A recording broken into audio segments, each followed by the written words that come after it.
بسم الله الرحمن الرحيم.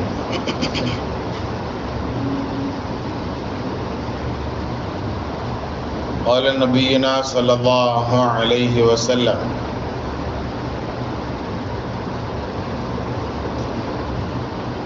تدعوا الله بصالح أعمالكم أو كما قال عليه الصلاة والسلام والتسليم. நேற்றைய தினத்தினுடைய ஹதீஸினுடைய கடைசி வாசகம் இது.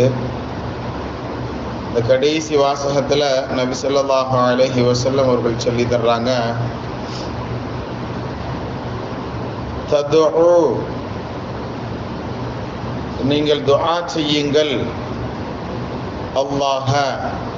அல்லாஹ்விடத்தில் நீங்கள் துஆ செய்யுங்கள், பிசாலிஹி அஅமாலிக்கும், உங்களுடைய நல்லமல்களை வசீலாவாக கொண்டு நீங்கள் துஆ செய்யுங்கள். நபி ஸல்லல்லாஹு அலைஹி வஸல்லம் அவர்கள் ரொம்ப தெளிவாக ஒரு சிறு வார்த்தை இந்த ஹதீஸினுடைய பிற்பகுதியில் நமக்கு சொல்லி முடிப்பாங்க. இந்த 3 நபர்கள் குகைக்குள் மாட்டிக்கொண்டிருந்து அவர்கள் செய்த துஆக்களை வரிசையா சொல்லிக்கிட்டே வந்துட்டு கடைசியில நீங்கள் துஆ செய்யுங்கள், அல்லாஹ்விடத்துல உங்களுடைய நல்லமல்களின் துணை கொண்டு நீங்கள் என்ன செய்யுங்க, துஆ செய்யுங்க. இப்போ நம்மளுடைய துஆக்கள் ஏற்றுக்கொள்ளப்படுவதற்கு நாம் செய்த நல்லவற்றில் ஏதாவது ஒன்றை அல்லாஹ்விடத்துல சொல்லி நாம் துஆ கேட்டோம் அப்படின்னு சொன்னா அந்த நல்ல காரியத்தை செய்ததனுடைய பரக்கத்தினால் இந்த துஆவை அல்லாஹ் ஏற்றுக்கொள்வான் அப்படிங்கிற செய்தியை நமக்கு அந்த நிகழ்வை சொல்லி நபி ஸல்லல்லாஹு அலைஹி வஸல்லம் அவர்கள் பதிய வைக்கிறாங்க. கண்ணியத்திற்குரியவர்களை, குர்ஆன் ஷரீஃப்ல ஒரு ஆயத்தில் அல்லாஹ் தஆலா இப்படி சொல்லுவார், வலிமன் காஃப மகாம ரப்பிஹி ஜன்னதான். ஏற்கனவே நம்ம இந்த ஆயத்தை நிறைய தடவை சொல்லியிருக்கோம், ரமதான்ல கூட சொல்லியிருக்கோம்.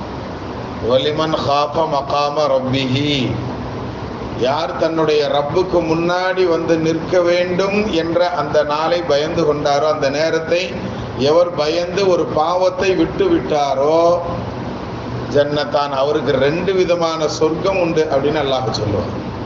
ஒரு சொர்க்கம் கிடையாது, 2 சொர்க்கம். ஏற்கனவே சொல்லியிருக்கேன், சொர்க்கம் அப்படிங்கிறதுல ஒரே ஒரு குச்சி அளவு, ஒரு சாட்டையினுடைய கம்பு இருக்கும் பாருங்க, இந்த ஒரு முளை கம்புல தான் கயிறு நீளமாக கட்டி வச்சிருப்பாங்க சாட்டை. அந்த ஒரு முளை கம்பு அளவிற்கு உண்டான ஜன்னத்தினுடைய ஒரு இடம் கிடைப்பதுங்கிறது இந்த துனியாவை விட எல்லாத்தையும் விட ரொம்ப 7 மடங்கு பெருசு அப்படின்னு சொல்லி நமக்கு ஹதீஸ்ல நபி ஸல்லல்லாஹு அலைஹி வஸல்லம் சொல்லி தருவாங்க. ஆனால் 2 ஜன்னத்து கிடைக்குன்னா அது எவ்வளோ பெரிய பாக்கியம் அப்படிங்கிறத நாம் யோசித்து பார்க்கணும். கண்ணியத்திற்குரியவர்களை, அப்படிப்பட்ட ஒரு செய்தியும் இந்த ஹதீஸில் நமக்கு இடம்பெறுகிறது. மொத்தம் 3 விதமான நபர்களை பற்றி இந்த ஹதீஸில் நபி ஸல்லல்லாஹு அலைஹி வஸல்லம் சொல்லுவாங்க. ஒருவர், நேற்று நாம் பார்த்த நபர், தன்னுடைய வேலையாட்களுக்கு உண்டான கூலியை எந்த விதமான பிடித்தமும் இல்லாமல் ஏமாற்றமும் இல்லாமல் சரியான முறையில் அந்த உழைப்புக்கு உண்டான கூலியை கொடுத்தவர், ஊதியத்தை கொடுத்தவர். 2வது நபர், தன்னுடைய பெற்றோருக்காக வேண்டி உண்டான ஹிதுமத்துகள், பணிவிடைகளை ரொம்ப தாராளமாக செய்தவர், அவங்களுடைய மனம் கோணாமல் நடந்து கொண்டவர் அப்படிங்கிறத நமக்கு அந்த நிகழ்வு சொல்லி தரும். நீளமான நிகழ்வு, நம்மளாம் கேள்விப்பட்டதுதான். தண்ணீரோ அல்லது பாலோ கேட்பாங்க. ஒரு எப்போதும் தான் மேய்த்து வந்த ஆடுகளினுடைய பாலை கறந்து கொடுக்கறதாக இருந்தால் தன் பிள்ளைகளுக்கு கூட கொடுக்க மாட்டார். பெற்றவங்க சாப்பிட்டதுக்கு அப்புறம் தான் பிள்ளைகளுக்கு கொடுப்பார்.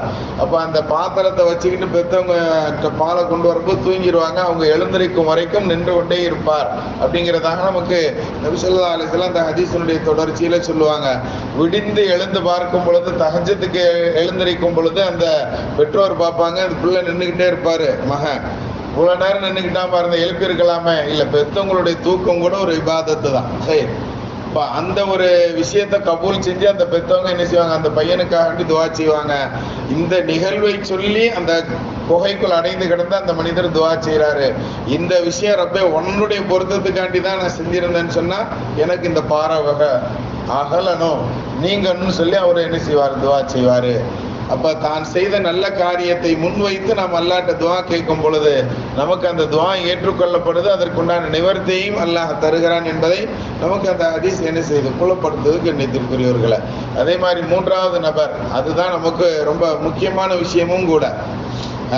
தான் பாவம் செய்ய இருந்த பாவத்தினுடைய நெருக்கம் வரைக்கும் போய்விட்ட ஒரு நபர் அல்லாஹ் பயந்து என்ன செய்வார், அந்த பாவத்தை விட்டுருவார். கடைசி நேரத்தில் அந்த பெண்மணி சொல்லும், அந்த நேரத்தில் நாங்கள் உறவு வச்சிருந்தா கூட எனக்கும் அந்த பெண்ணுக்கும் தவிர வேறு யாருக்கும் தெரியாது. ஆனால் அந்த பெண் அல்லாஹ்வை பயந்துக்கோன்னு ஒரே ஒரு வார்த்தை சொன்னா, அதனால நான் என்ன செஞ்சிட்டேன், ரப்பே எழுந்துட்டேன். அந்த ஹதீஸ்ல ரொம்ப தெளிவாக வரும், 2 தோல் புஜங்களும் ஒன்று சேரும் நிலை அப்படிங்கிற அந்த அளவுக்கு வந்துடும். அவ்வளவு தூரம் போனதுக்கு அப்புறம் அல்லாஹ்வை பயந்துக்கோ அப்படின்னு சொன்னதுனால நான் என்ன செஞ்சிட்டேன், ரப்பே அந்த பாவத்தை செய்யாம எழுந்து விட்டேன், இது உனக்காக வேண்டி நான் செய்திருந்தால் அப்படின்னு சொல்லி துவா கேட்பாரு.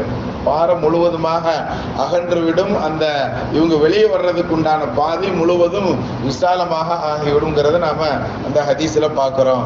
இதைத்தான் அந்த ஆயத்துல சொல்லுவான், வலிமன் காஃப மகாம ரப்பிஹி, யார் தன்னுடைய ரப்பனுடைய சன்னிதானத்துல போய் நிற்கணுங்கிற அந்த நாளை பயந்து ஒரு பாவத்தை விட்டு விட்டானோ அவனுக்கு ஜன்னத்தான், 2 ஜன்னத் இருக்கு அப்படிங்கிறத அல்லாஹ் சொல்றான். அத உலகத்திலேயே அல்லாஹ் எப்படி குரூப்பாகவும் காட்டுறான். தன்னுடைய பாவத்தை விட்டு விட்டதை சொல்லி ஒருவர் துஆ செய்யறாருன்னு சொன்னா அல்லாஹ் கபூல் செய்வான். நீ கூட என்னுடைய பிரச்சனை நீங்க மாட்டுக்கு, என்னுடைய துஆக்கள் கபூலாக மாட்டுக்குன்னு நாம நினைக்கிறோம்னு சொன்னா, ஒண்ணு நாம செஞ்ச நல்லதுகளை சொல்லி அல்லாஹ்ட்ட கேட்போம். அப்படி இல்லைன்னு சொன்னா நாம் செய்ய இருந்த பாவத்தை அல்லாஹ்க்காக வேண்டி நீ ஏதாவது ஒண்ண விட்டுருந்தோன்னு சொன்னா அதை சொல்லி கேட்கலாம். இதை விட இன்னொரு பியூட்டியும் நமக்கு இமாம்கள் சொல்லி தருவாங்க.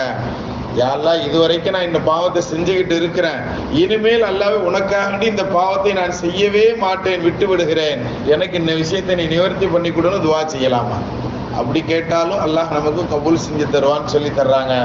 அது மாதிரி நம்மளுடைய பாவங்களை விட்டு ரப்பிடத்துல நம்மளுடைய வேண்டுதல்கள் கபூல் ஆகிறதுக்கு துஆ செய்யக்கூடிய பழக்கத்தை வச்சுக்கிடலாமா? அல்லாஹ் கபூல் செய்வானாக.